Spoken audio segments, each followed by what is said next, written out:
Assalamualaikum warahmatullahi wabarakatuh. Selamat siang. Perkenalkan, nama saya Leorasa Anabel. Nama saya Urmila Indani. Di sini kami akan membahas tentang manajemen sumber daya manusia.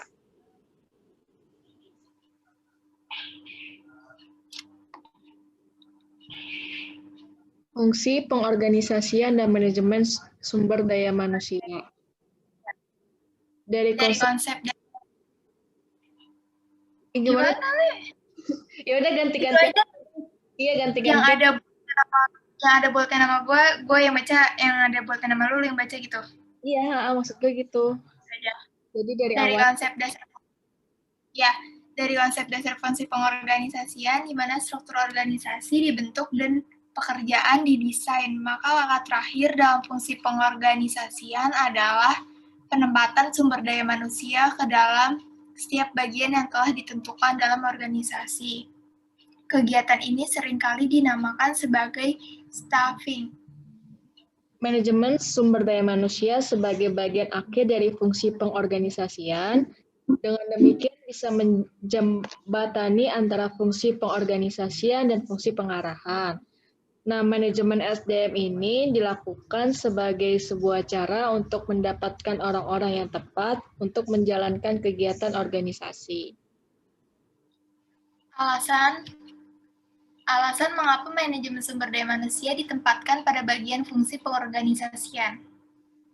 Alasan pertama yaitu kegiatan-kegiatan yang dilaksanakan dalam manajemen SDM terkait erat dengan kegiatan pengalokasian sumber daya yang dimiliki organisasi, atau dalam hal ini SDM ke dalam bagian-bagian organisasi. Manajemen SDM dimasukkan sebagai bagian dari fungsi organisasi karena salah satu esensi dari fungsi organisasi itu yaitu pengalokasian keseluruhan sumber daya organisasi ke dalam suatu struktur organisasi tertentu yang dibentuk. Alasan kedua, fungsi pengarahan dan pelaksanaan hanya akan dapat dijalankan jika alokasi sumber daya manusia telah dilakukan dalam fungsi pengorganisasian.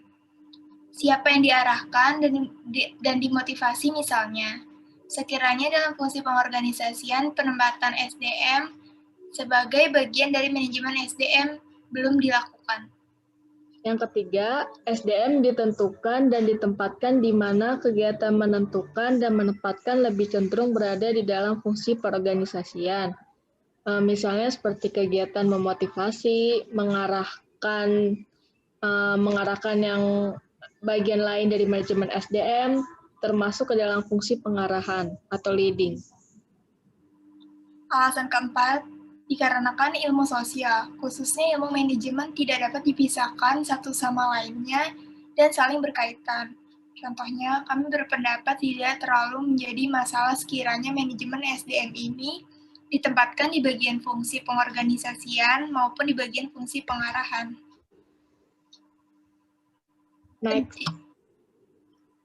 Pentingnya sumber daya manusia dalam organisasi. Peranan sumber daya manusia dalam perusahaan memiliki peran serta fungsi yang penting bagi tercapainya tujuan organisasi perusahaan.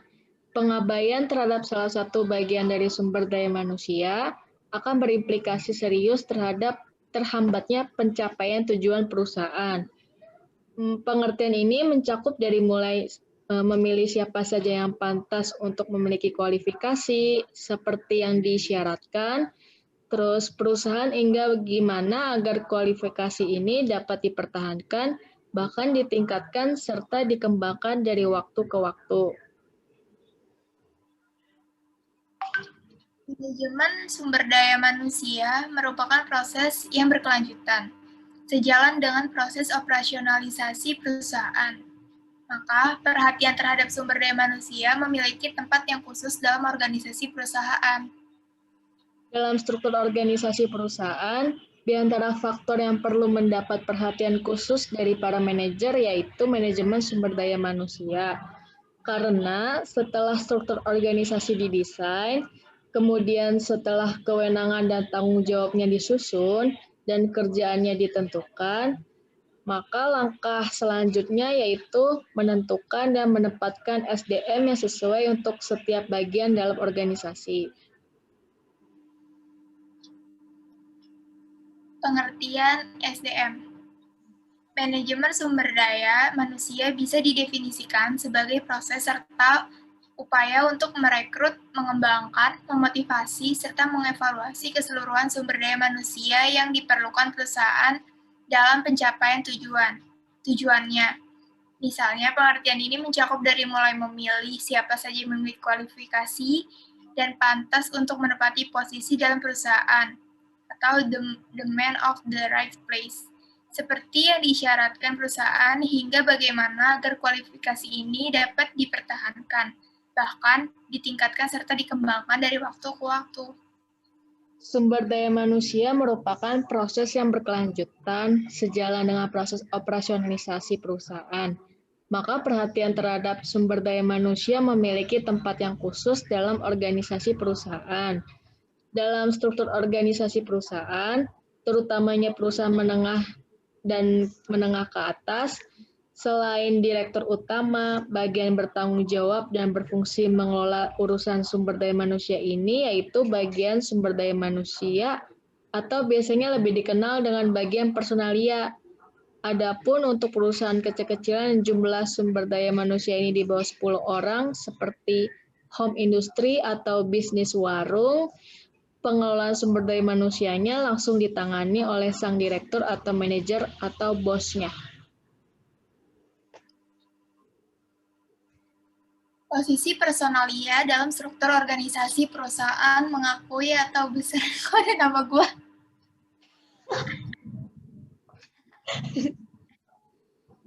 Ya gimana dong? Yaudah nggak apa-apa sih. Ya nggak nyadar juga sih. Ulang aja bacanya, Wil. Ulang. Bacanya ulang. Aturan ininya ntar di cut aja, Le. Iya, gue cut-cutin nanti. Ntar gue bacanya pas di sini. Oh, oke. Posisi bagian personalia dalam struktur organisasi perusahaan menengah atau besar. Pada dasarnya, fungsi bagian personalia adalah merencanakan konsep perekrutan, pengembangan, dan peningkatan kualitas sumber daya manusia yang diperlukan oleh perusahaan. Kebijakan-kebijakan yang menyangkut peraturan tenaga kerja, kualifikasi perekrutan, pengembangan karir dari mulai pengiriman tenaga kerja untuk mengikuti pelatihan-pelatihan, hingga melanjutkan studi programnya, terus program insentif maupun bonus bagi tenaga kerja, dan lain-lainnya merupakan fungsi utama dari bagian personalia. Ini cut lagi ya? Lupa itunya ngapus. Proses manajemen sumber daya manusia.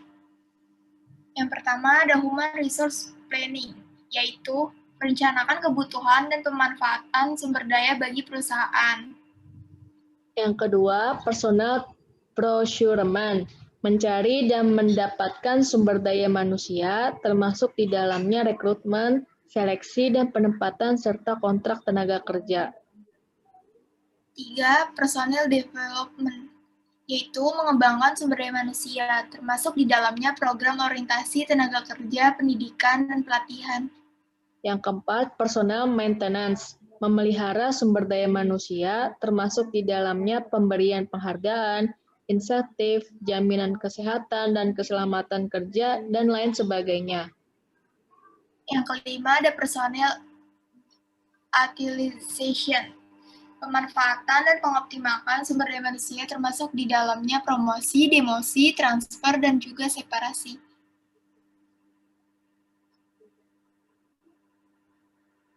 Perencanaan sumber daya manusia atau Human Resource Planning. Perencanaan sumber daya manusia adalah perencanaan strategis untuk mendapatkan dan memelihara kualifikasi sumber daya manusia yang diperlukan bagi organisasi perusahaan dalam mencapai tujuan perusahaan. Setiap aktivitas manajemen biasanya diawali dengan planning atau perencanaan. Gimana ada adagium dalam teori manajemen. If we fail to plan, we will plan to fail. Artinya, sekiranya kita gagal dalam merencanakan, maka kita pada hakikatnya telah merencanakan kegagalan. Jadi, perencanaan dalam kaitannya dengan sumber daya manusia ini menjadi sebuah keharusan atau penting dalam operasionalisasi perusahaan. Yang kedua, misalnya sebuah perusahaan telah memiliki sumber daya manusia yang memadai dan andal. Namun, perusahaan juga perlu memastikan akan keterpeliharaan dan ketersediaannya di masa yang akan datang. Contohnya, kasus-kasus seperti halnya pembajakan tenaga kerja, larinya tenaga kerja ke perusahaan lain, dan lain sebagainya merupakan salah satu indikasi perlunya sebuah perencanaan dipersiapkan dengan sebaik-baiknya. Penyediaan sumber daya manusia atau personel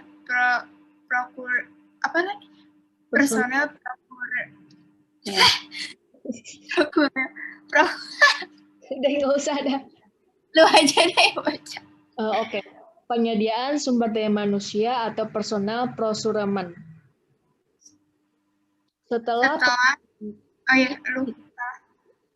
perencanaan sumber daya manusia dibuat, maka langkah selanjutnya dalam pelaksanaannya yaitu penyediaan sumber daya manusia atau penyediaan tenaga kerja. Yang pertama itu ada beberapa aktivitas yang masuk dalam kategori penyediaan tenaga kerja ini. Di antaranya adalah proses rekrutmen, seleksi, dan penempatan tenaga kerja. Yang kedua, rekrutmen adalah upaya perusahaan untuk mendapatkan tenaga kerja yang diperlukan sesuai dengan kualifikasi yang telah ditetapkan dalam perencanaan tenaga kerja. Yang ketiga, ada seleksi.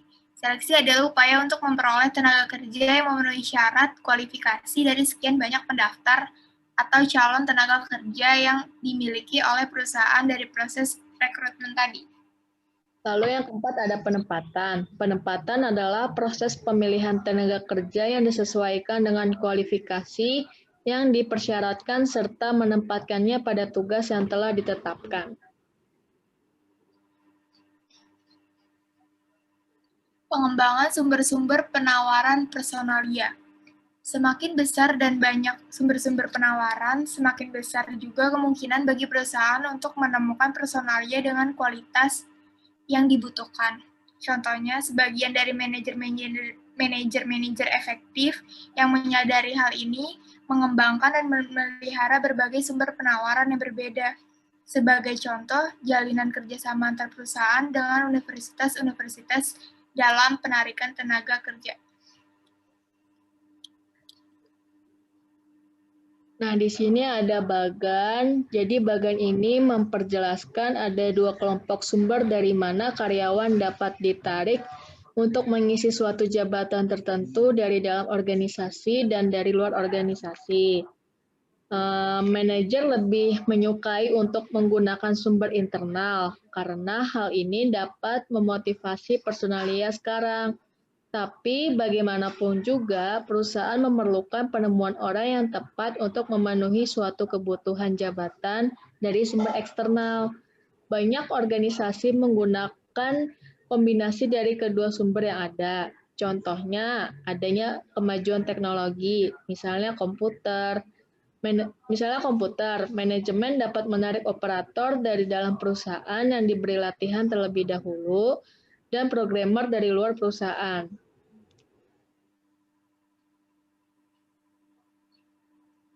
Penarikan dan seleksi karyawan. Setelah ditentukan kebutuhan personalia organisasi baik mutu atau jenis maupun jumlahnya, maka langkah selanjutnya adalah penarikan dan perolehan karyawan-karyawan tersebut dari sumber dalam perusahaan sendiri atau dari sumber luar perusahaan. Kemudian organisasi melakukan seleksi terhadap para calon karyawan yang tersedia dari hasil penarikan. Ada 5 tahap dalam penarikan dan seleksi karyawan, yaitu yang pertama ada penarikan personalia, yang kedua seleksi personalia, yang ketiga ada orientasi karyawan baru, yang keempat ada latihan dan pengembangan karyawan, dan yang terakhir ada pemberian kompensasi kepada karyawan. Penarikan personalia. Penarikan atau rekrutmen berkenan dengan pencarian dan penarikan sejumlah karyawan potensial yang akan diseleksi untuk memenuhi kebutuhan-kebutuhan organisasi. Penarikan ini menyangkut usaha untuk memperoleh karyawan dalam jumlah yang tepat dengan kemampuan-kemampuannya yang dibutuhkan untuk mengisi jabatan-jabatan yang tersedia. Tuh lupa. Seleksi personalia.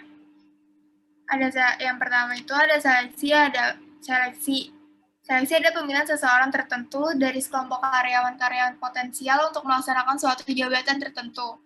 Yang kedua ada langkah-langkah dalam prosedur seleksi yang biasa digunakan adalah yang pertama itu ada wawancara pendahuluan.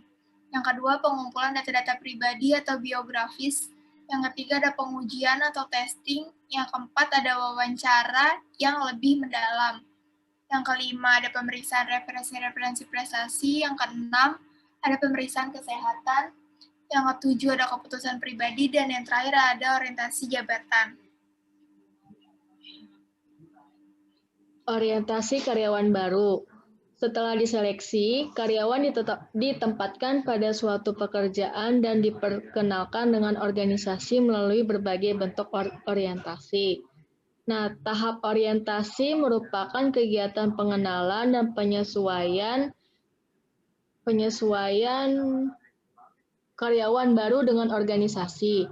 Proses ini dapat merupakan pengenalan sederhana dengan para karyawan lama, tetapi juga dapat merupakan proses panjang yang meliputi pemberian informasi mengenai kebijaksanaan personalia seperti kondisi kerja, upah, dan jaminan sosial. Lalu ada prosedur kerja, gambaran umum sejarah dan sifat perusahaan, dan manfaat-manfaat yang diperoleh karyawan baru. Berikutnya ada latihan dan pengembangan karyawan. Tujuan latihan dan pengembangan karyawan adalah untuk memperbaiki efektivitas kerja karyawan dalam mencapai hasil-hasil kerja yang telah ditetapkan. Peningkatan efektivitas kerja dapat dilakukan dengan latihan atau training dan atau pengembangan development.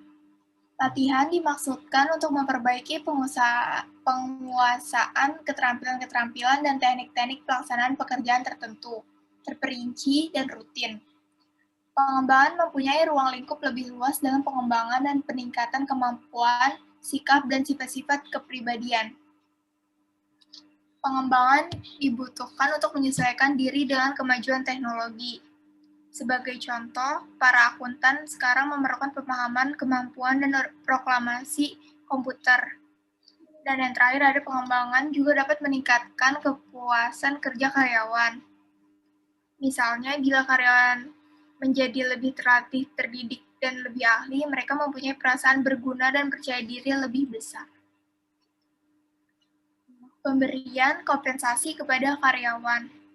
Yang pertama ada pemberian kepada karyawan dengan pembayaran finansial sebagai balas jasa untuk mengerjakan yang dilaksanakan dan sebagai motivator untuk pelaksanaan kegiatan di waktu yang akan datang. Kompensasi adalah sangat penting bagi karyawan sebagai individu karena upah merupakan suatu ukuran nilai atau karya mereka di antara para karyawan itu sendiri, keluarga, dan masyarakat. Tingkat pendapatan absolut karyawan akan menentukan skala kehidupannya dan pendapatan relatif mereka menunjukkan status, martabat, dan harganya. Yang pertama itu ada kompensasi juga penting bagi organisasi. Yang kedua itu di dalam pemberian kompensasi manajemen perlu memperhatikan prinsip keadilan. Para karyawan biasanya menilai keadilan pembayaran mereka melalui perbandingan besarnya kompensasi dengan karyawan-karyawan lain. Sekian dari kami. Mohon maaf bila ada kesalahan-kesalahan. Assalamualaikum warahmatullahi wabarakatuh. Selamat siang. Ya.